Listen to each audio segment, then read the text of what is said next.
اللهم صل على سيدنا ومولانا محمد افضل صلواتك بعدد معلوماتك وبارك وسلم وصل عليه. بسم اللہ الرحمن الرحیم. عزیز طلباء کرام، امید ہے انشاءاللہ العزیز آپ سب خیر و عافیت سے ہوں گے. جامع السنن الترمذی جلد ثانی کے ابواب تفسیر القرآن عن رسول اللہ صلی اللہ علیہ وسلم کے مزید ابواب باب ما جاء ومن سورة الملائکۃ یاسین والصافات، ان تمام ابواب کے ساتھ اللہ جل شانہ کے فضل و کرم سے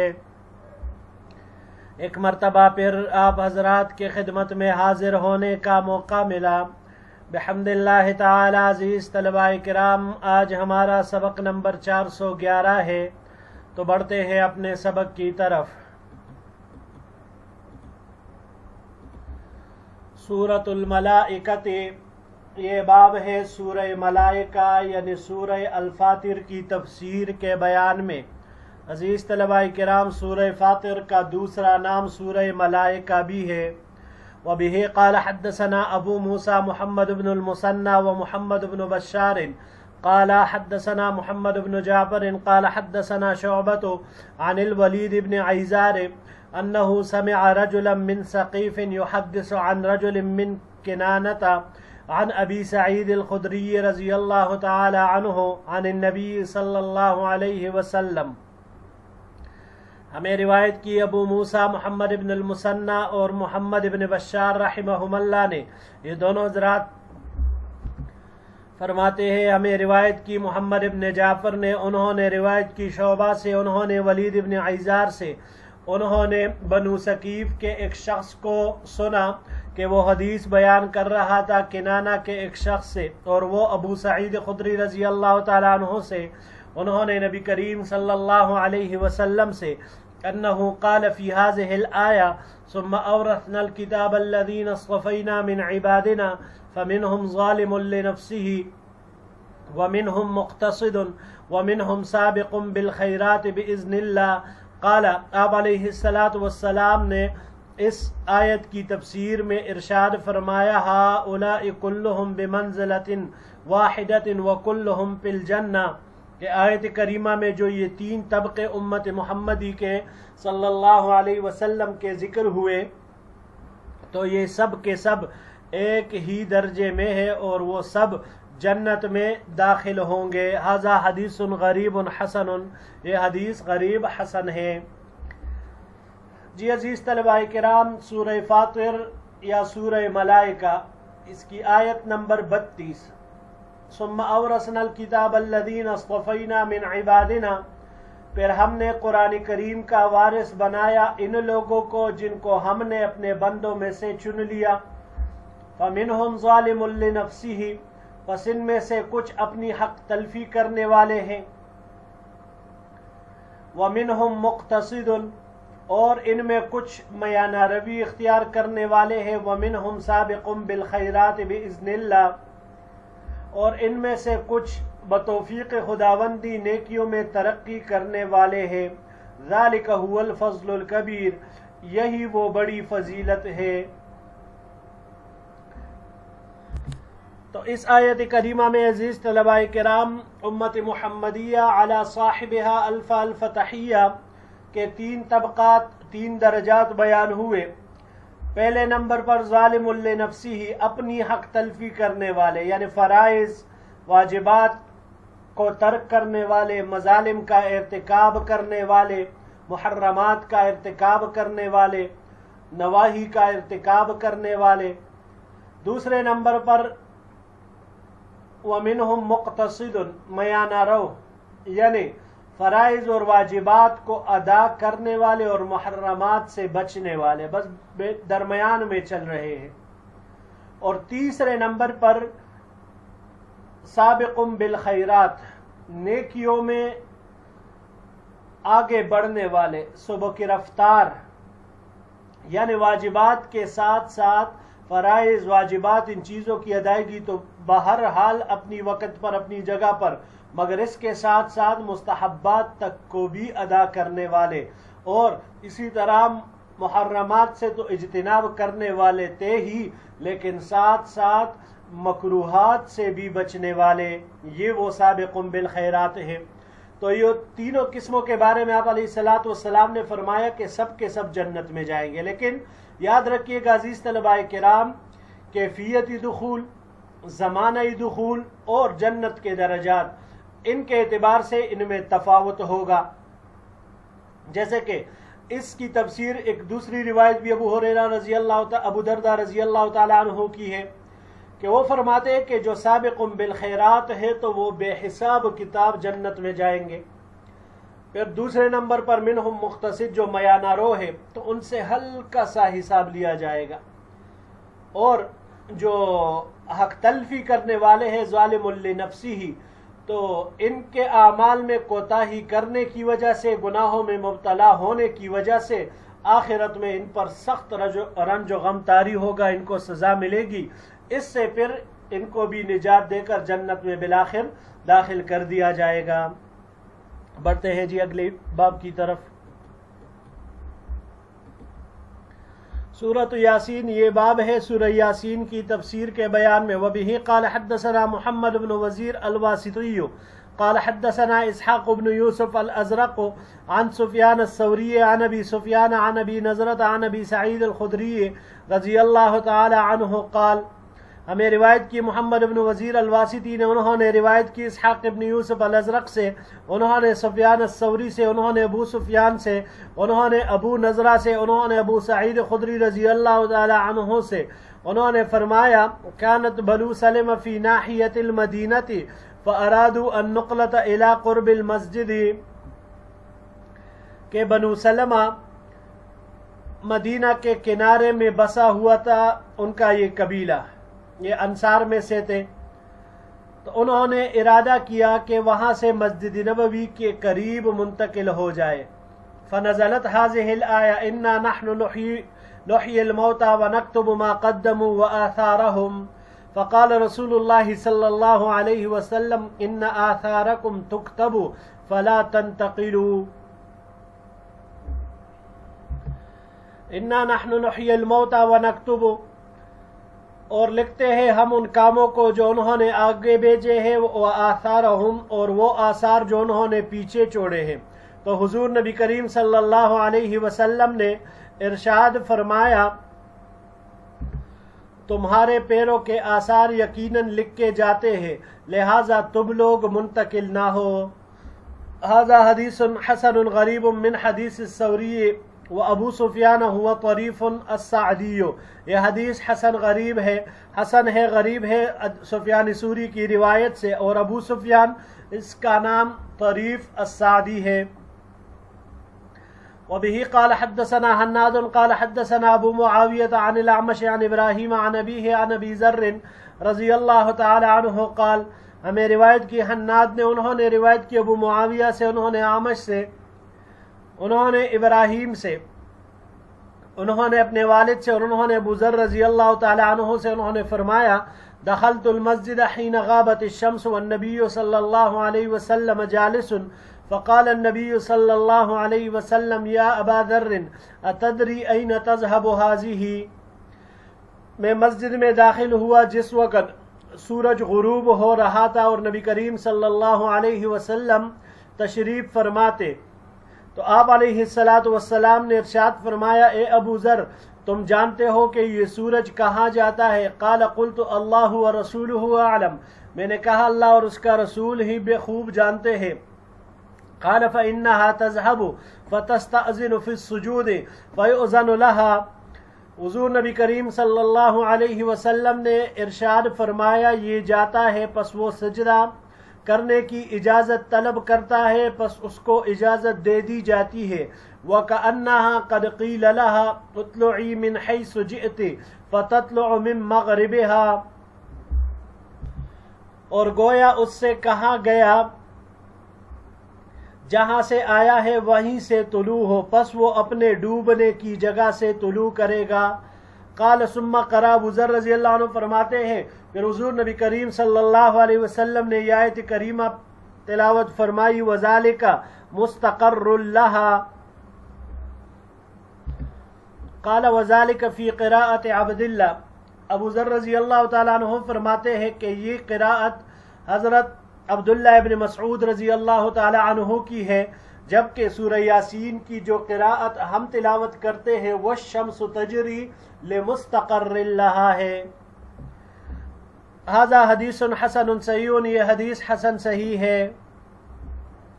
جی عزیز طلباء کرام، سورہ یاسین کی آیت نمبر 12 انا نحن نحیی الموتى ونکتب ما قدموا وآثارهم، تو جس طرح انسان کے اعمال لکھے جاتے ہیں اسی طرح ان کے آثار بھی لکھے جاتے ہیں۔ اب آثار سے کیا مراد ہے؟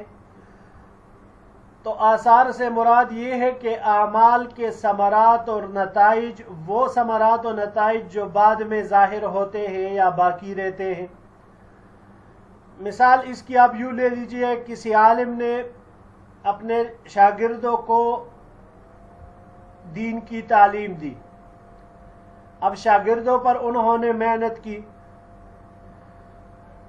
پھر انہی شاگردوں کے ذریعے سے عامت المسلمین کو فائدہ پہنچا، تو یہ اس کے آثار ہیں۔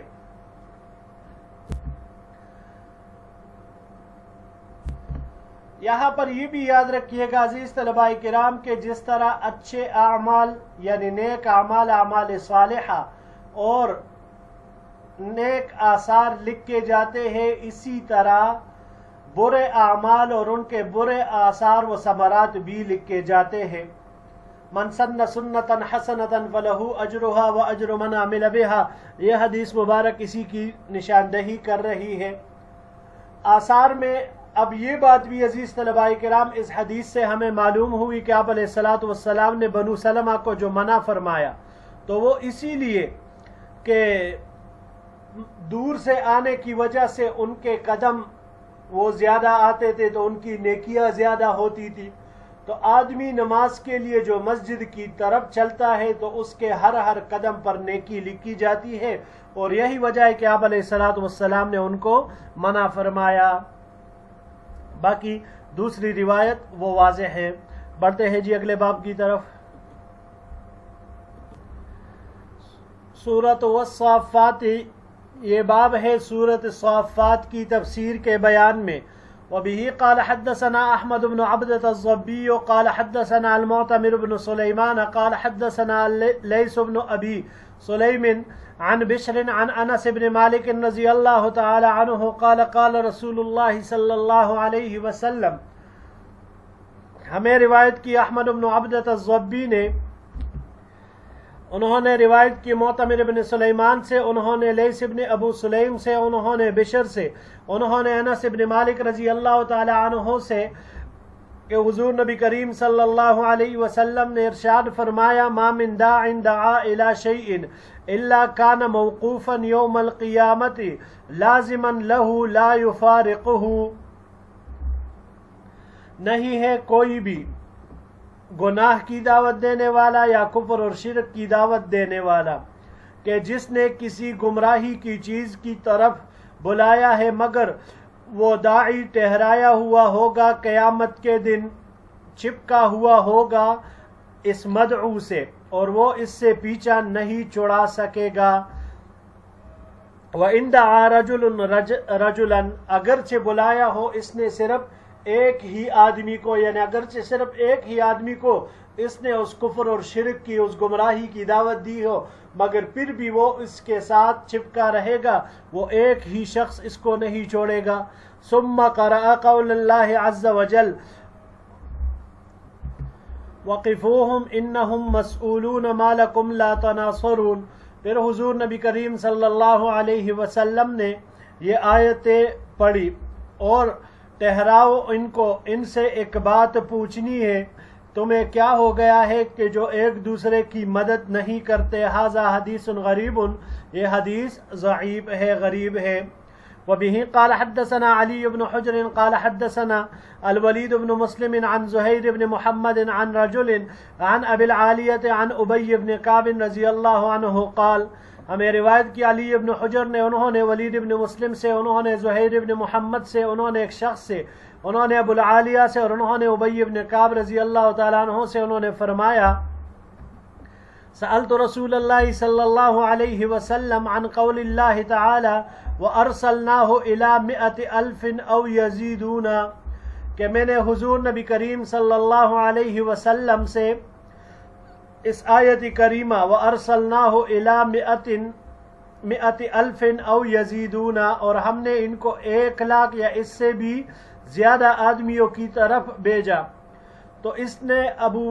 ابی ابن کعب رضی اللہ تعالیٰ عنہ نے یزیدون یعنی ان زیادہ کی تفسیر پوچھی، تو آپ علیہ السلام نے فرمایا 20,000 20,000۔ ھذا حدیث غریب، یہ حدیث غریب ہے، یہ بھی کمزور ہے، ضعیف ہے۔ جی عزیز طلباء کرام، پہلی روایت سورہ صافات کی 22 نمبر آیت سے لے کر 26 نمبر آیت تک، یہ اس بات کے اوپر دلالت کر رہی ہے کہ جو کوئی بھی کسی کو کفر اور شرک کی طرف، گمراہی کی طرف دعوت دے گا، قیامت کے دن اس کے قدم اس وقت تک نہیں ہل سکیں گے۔ وہ شخص جس کو اس نے دعوت دی، چاہے ایک کو دعوت دی ہو یا 1,000 کو دی ہو یا جتنوں کو دی ہو، وہ سب کے سب اس کے ساتھ لازم ہوں گے، اس کو پکڑے ہوئے ہوں گے اور اس سے بالکل جدا نہیں ہونے والے ہوں گے۔ کہیں گے کہ ہماری مدد کرو، تم نے ہی ہمیں گمراہ کیا تھا، تم نے ہی ہمیں اس چیز کی دعوت دی تھی۔ دوسری روایت ابی ابن کعب رضی اللہ تعالیٰ عنہ نے وَأَرْسَلْنَاهُ إِلَى 100,000 أَوْ يَزِيدُونَ میں او یزیدون یعنی 100,000 1,00,000 وہ تو واضح ہے، لیکن یزیدون سے کتنی تعداد مراد ہے؟ تو آپ علیہ السلام نے فرمایا 20,000 اس سے 20,000 مراد ہے۔ یہ دونوں روایت عزیز طلباء کرام ھذا حدیث غریب دونوں کے آخر میں لکھا ہوا ہے، یعنی یہ روایت ضعیف ہے۔ پہلی روایت ضعیف اس لیے ہے کہ اس میں یہ جو راوی ہے لیث بن ابی سلیم، اس کا حافظہ بگڑ گیا تھا، ایک اس کی وجہ سے، دوسرا یہ جو راوی ہے بشر، یہ بھی مجہول راوی ہے، تو اس دونوں کی وجہ سے یہ روایت ضعیف ہے۔ یہ دوسری روایت ھذا حدیث غریب، اس کے بارے میں بھی امام ترمذی رحمہ اللہ نے فرمایا یہ حدیث ضعیف اس لیے ہے کہ اس کے سند میں ایک راوی ہے مجہول عن رجل، کون ہے رجل؟ تو یہ اس کے بارے میں کوئی معلومات نہیں ہے، اس وجہ سے یہ بھی ضعیف ہے۔ بڑھتے ہیں جی آخری سلائیڈ کی طرف۔ وبه قال حدثنا محمد بن المثنى قال حدثنا محمد بن خالد بن عاصمة قال حدثنا سعيد بن بشير عن قتادة عن الحسن عن سمرة عن النبي صلی اللہ علیہ وسلم۔ ہمیں روایت کی محمد بن المثنى نے، انہوں نے محمد بن خالد بن عاصمہ سے، انہوں نے روایت کی سعید بن بشیر سے، انہوں نے قتادہ سے، انہوں نے حسن سے، انہوں نے سمرہ سے، انہوں نے نبی کریم صلی اللہ علیہ وسلم سے اس آیت کریمہ وَجَعَلْنَا ذُرِّيَّتَهُ هُمُ الْبَاقِينَ قال، آپ علیہ السلام نے ارشاد فرمایا حام وسام ویافث بالساء، یعنی سا کے ساتھ ہے یافث۔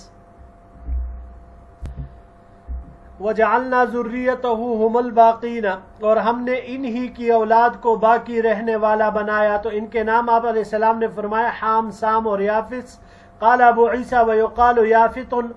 وَيَافِسٌ بِالتَّاءِ وَالسَّاءِ، یہ تا اور سا دونوں کے ساتھ پڑھا جاتا ہے، وَيُقَالُ یفث، یفث بھی پڑھا گیا ہے۔ ھذا حدیث حسن غریب لا نعرفه الا من حدیث سعید بن بشیر، یہ حدیث حسن غریب ہے، ہم اسے نہیں جانتے مگر صرف سعید بن بشیر کے طریق سے یہ جو راوی ہے۔ وبه قال حدثنا بشر بن معاذ العقدی قال حدثنا يزيد بن زريع عن سعيد بن ابي عروبة عن قتادة عن الحسن عن سمرة عن النبی صلی اللہ علیہ وسلم قال، ہمیں روایت کی بشر بن معاذ العقدی نے، انہوں نے روایت کی یزید بن زریع سے، انہوں نے سعید بن ابو عروبہ سے، انہوں نے قتادہ سے، انہوں نے حسن سے، انہوں نے سمرہ رضی اللہ تعالیٰ عنہ سے، انہوں نے نبی کریم صلی اللہ علیہ وسلم سے قال، آپ علیہ السلام نے ارشاد فرمایا سام ابو العربی وحام ابو الحبشی ویافس ابو الرومی، کہ سام عربوں کے جد امجد ہے حام حبشیوں کے، اور یافس رومیوں کے جد امجد ہے۔ جی عزیز طلباء کرام، یہ دو روایتیں طوفان نوح کے بعد جب پوری دنیا پر سیلاب آیا تو پھر کشتی میں جو لوگ موجود تھے اس کے بعد ان کے علاوہ کوئی بھی انسان نہیں بچا تھا۔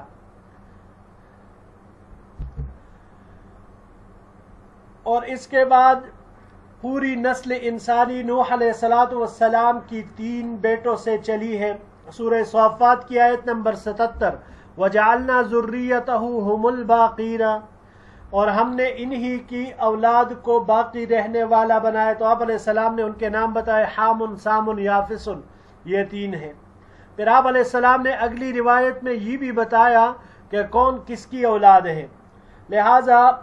عربوں کے جد امجد سام ہے، حبشیوں کے حام، اور رومیوں کے یافس ہے۔ یافس کے بارے میں امام ترمذی فرماتے ہیں یافت بھی پڑھا گیا ہے، اور یافس سا کے ساتھ بھی ہے، اور یفسن بھی یہ پڑھا گیا ہے۔ جی عزیز طلباء کرام، یہی تک ہمارا آج کا سبق تھا۔ انشاءاللہ العزیز زندگی رہی تو اگلے درس میں ایک نئے باب کے ساتھ پھر آپ کی خدمت میں حاضر ہوں گے۔ السلام علیکم ورحمۃ اللہ وبرکاتہ۔